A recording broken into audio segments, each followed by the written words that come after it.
Ya, Assalamualaikum warahmatullahi wabarakatuh. Selamat malam pemirsa JTV Pacitan dimanapun Anda berada.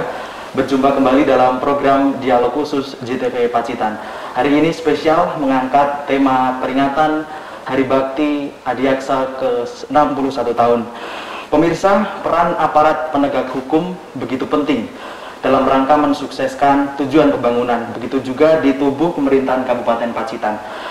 Di samping aparat polisi dan TNI, ditugaskan pula aparat Kejaksaan Negeri Pacitan yang turut serta melaksanakan kekuasaan negara di bidang penuntutan serta pembangunan di bidang hukum.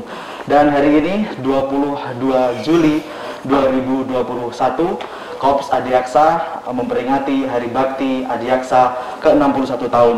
Lantas resolusi apa dan program apa saja yang akan dilaksanakan oleh Kejaksaan Negeri Pacitan di momen Hari Bakti Adiaksa ke-61 tahun ini?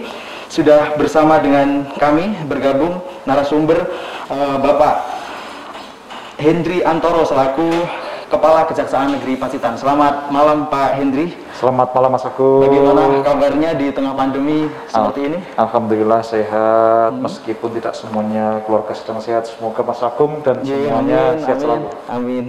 Tentunya kita juga berdoa seluruh jajaran di Kejaksaan Negeri Pacitan tetap solid di tengah pandemi COVID-19. Amin. Nah, terima kasih. Pak Hendri, sebelum membahas tentang resolusi di Kejaksaan Negeri Pacitan di momen Hari Adiaksa, Hari Bakti Adiaksa ke-61 tahun ini, saya akan menyuplik terlebih dahulu karir Pak Hendri, karena mungkin pemirsa juga baru mengenal mungkin wajah Pak Hendri di Kabupaten Pacitan, karena kita tahu pimpinan di Kejaksaan sering-sering berganti begitu ya Pak. Nah, Pak Hendri bisa dijelaskan Pak awal karir dahulu, mungkin Pak Hendri alamatnya, asalnya dari mana, dan bisa sampai ditempatkan di Kabupaten Pacitan yang mungkin bisa dibilang terpencil. Nah, seperti apa Pak pengalaman Pak Hendri selama ini? Terima kasih Mas Agung. Jadi saya bertugas sebagai Kajari Pacitan baru sekitar 4 bulan lebih, belum ada 5 bulan Mas Agung. Baru 4 bulan? Iya, sebelumnya saya jadi Kajari di Muko-Muko Bengkulu. Jadi saya lebih banyak ditempatkan di luar Jawa. Bahkan lebih tepatnya lagi saya hampir penempatan saya di daerah perbatasan. Di daerah Muko-Muko adalah perbatasan dengan Bengkulu, perbatasan dengan Sumber. Di tempat saya sebelumnya ketika saya pernah jadi kasih pidana khusus di Tembilahan Riau itu juga berbatasan dengan Kepri. Ketika saya di Kejari Buol itu juga berbatasan dengan Gorontalo. Sekarang di Jawa Timur berbatasan dengan Jawa Tengah. Jadi bagi saya semuanya ada tantangannya, kita harus siap dimanapun berada. Dan alhamdulillah bagi saya suatu anugerah tersendiri dapat ditugaskan di Pacitan. Nah, berarti Pak Hendri ini asli kelahiran mana Pak? Saya Bantul, DIY Mas. Saya kelahiran Bantul DIY. Untung saya ditempatkan di perbatasan yang berdekatan dengan Jogja, bukan di perbatasan Jawa Timur. Jadi bisa di daerah Sumeneb sana kan begitu. Pulang sering-sering begitu Pak? Iya. Baik, Pak Hendri, kabarnya ada cerita yang menarik, bahkan bisa menginspirasi banyak orang. Sebelum Pak Hendri sukses dan berkarir di Kejaksaan, kabarnya Pak Hendri dulu pernah jadi sopir jenazah Pak. Nah, itu gimana Pak ceritanya Pak? Jadi ini Mas ya, saya itu kan masuk di Kejaksaan tahun 2002, itu ditempatkan di Kejaksaan Agung. Saya bukan sebagai calon jaksa, saya daftar pakai ijazah sarjana agama. Karena ijazah saya sarjana agama, saya ditempatkan di Bintal, Bina Mental di Kejaksaan Agung. Beberapa job description saya diantaranya adalah mengurusi ketika ada warga kejaksaan atau keluarganya yang meninggal, nganter mobil jenazah dengan mobil jenazah. Saya pernah nganter jenazah salah satu warga kejaksaan yang meninggal dari Jakarta ke Cirebon dengan mobil jenazah yang tua, reyok, 5 jam perjalanan.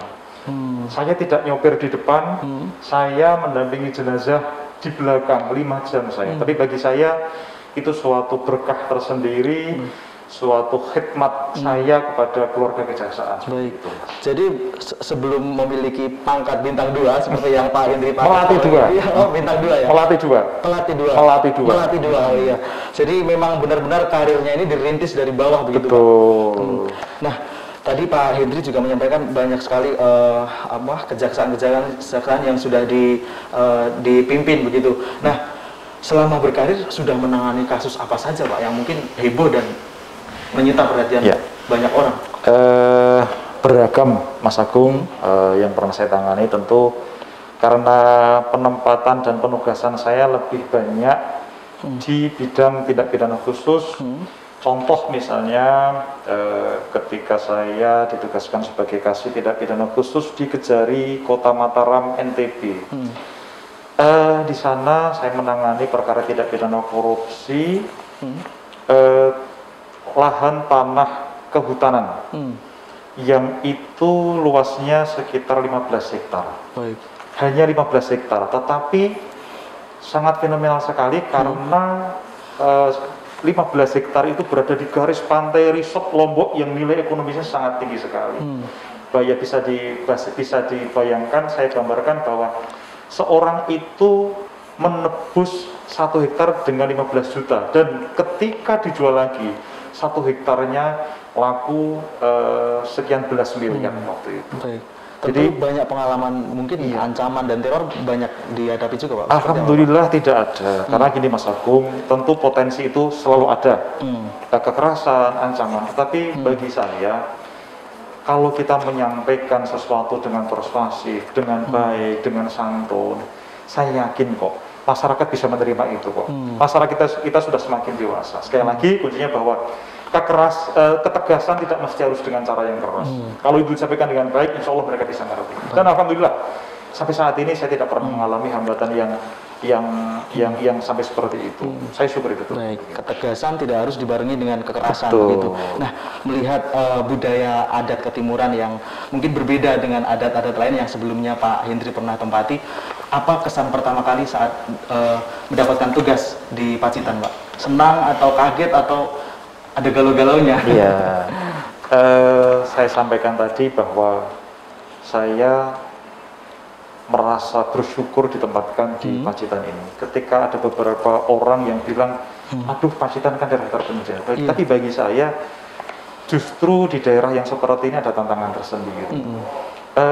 Ketika karakter masyarakatnya, keadaan geografisnya, bagi saya karena saya sudah lebih banyak ditugaskan di luar Jawa yang tantangannya juga beraneka ragam, bagi saya hal yang sangat biasa sekali. Dan bagi saya kita harus bisa berkarya di situasi dan kondisi masyarakat yang kayak apapun itu. Justru bagi saya di daerah-daerah yang seperti ini atau daerah-daerah yang lain di daerah, dalam arti bukan di perkotaan, justru banyak yang kita bisa berbuat bersama dengan Pemda, bersama dengan Forkopimda yang lain, dan tentunya dengan jajaran kami sendiri. Baik, nah Pak Hendri bilang tadi Pacitan terpencil, memang faktanya seperti itu dibanding dengan kota-kota lain. Namun yang mengatakan terpencil Mas Agung, saya tidak mengatakan terpencil. Banyak orang yang menilai seperti itu, Pak. Nah, Pak, meskipun berada di ujung selatan Pulau Jawa dan tergolong kabupaten yang kecil, apakah Pacitan juga kecil potensi korupsinya, Pak? Seperti apa, Pak? Itu juga tidak bisa dikatakan berbanding lurus dengan potensi alam atau potensi ekonomi daerah. Bahwa potensi tindak pidana korupsi di suatu daerah mungkin memang terkait dengan itu, tapi tidak selalu. Daerah yang terbelakang bisa juga potensi tipikornya banyak, ataupun sebaliknya. Tetapi bahwa begini, Pacitan ini saya tidak setuju kalau dikatakan ini daerah terpencil dalam arti potensi ekonominya minim. Saya justru melihat bahwa potensi ekonomi di Pacitan sangat besar sekali. Oleh karenanya harus dijaga agar potensi ini betul bisa terwujud. Maka penegakan hukum harus menjadi sesuatu yang prioritas. Penegakan dalam arti penindakan maupun pencegahan. Oleh karenanya kami beserta jajaran intensif terus melakukan pencegahan maupun penindakan secara optimal dengan segala strategi yang ada. Baik, meskipun jadi bisa disimpulkan meskipun Pacitan kota kecil, potensi korupsi itu tipikor tetap ada begitu, Pak? Potensi ada. Saya tidak mengatakan besar atau kecilnya ya. Dan kami juga tidak mau berandai-andai. Bagi kami ketika ada temuan yang memang harus ditindak ya Insya Allah kami tidak. Baik, tapi faktanya memang di beberapa tahun terakhir juga ada kasus Iya, korupsi betul. yang juga diungkap oleh Kejaksaan Negeri Pacitan. Betul. Nah, Pak Hendri, sepanjang pengalaman karir Pak Hendri, apa sih Pak yang menjadi faktor para pelaku tipikor ini melakukan tindak pidana korupsi? Ya. Atau apakah penyebabnya ada celah kebijakan atau memang faktor lain, mungkin faktor kebutuhan finansial atau seperti apa? Tentu banyak sekali Mas Agung ya, yang menjadi penyebabnya. Salah satunya adalah gaya hidup. Kemudian penyebab yang lain juga sistem tata kelola pemerintahan yang kurang baik. Kemudian juga keteladanan pimpinan juga yang kurang. Oleh karenanya di antara yang saya sampaikan tadi terkait dengan gaya hidup. Ini menjadi hal yang penting karena berangkat dari gaya hidup yang mewah, yang hedon itu akan memunculkan suatu keinginan untuk korupsi. Oleh karenanya dalam hal pencegahan kami masuk bagaimana hal-hal yang penyebab tadi kita dampingi, kita berikan sosialisasi, bahkan dengan segala strategi kita hal-hal yang menjadi penyebab tadi kita terus agar tidak bisa kesalahan. Baik. Nah, Pak Hendri selama di Pacitan mungkin kasus apa saja Pak yang sudah diungkap oleh Kejaksaan Negeri Pacitan? Mungkin kurun waktu 2 atau 3 tahun belakangan. Ya, karena saya belum ada 5 bulan di sini, tentu saya yang pertama melanjutkan dari proses penegakan hukum yang sebelum-sebelumnya. Ada beberapa hal yang sedang kita selidik, ada beberapa perkara yang sedang kita sidik, dan ketika saya masuk di sini menyelesaikan proses penuntutan tindak pidana korupsi, dan itu terus kita lakukan. Untuk perkara yang lain, tentu karena ini masih ranah penyelidikan kami belum bisa ungkap secara detail, bahwa kami mempunyai komitmen, apalagi di tengah-tengah pandemi COVID seperti ini. Tidak boleh ada yang melukai rasa keadilan masyarakat. Semuanya harus dilakukan dengan benar dan baik. Baik. Kuncinya tadi satu ya Pak, pencegahan dan penindakan. Betul, harus beriring semuanya. Baik. Nah, pemirsa, masih akan kita lanjutkan perbincangan kita di segmen kedua bersama Kepala Kejaksaan Negeri Pacitan. Jadi jangan kemana-mana, tetap di JTV Pacitan.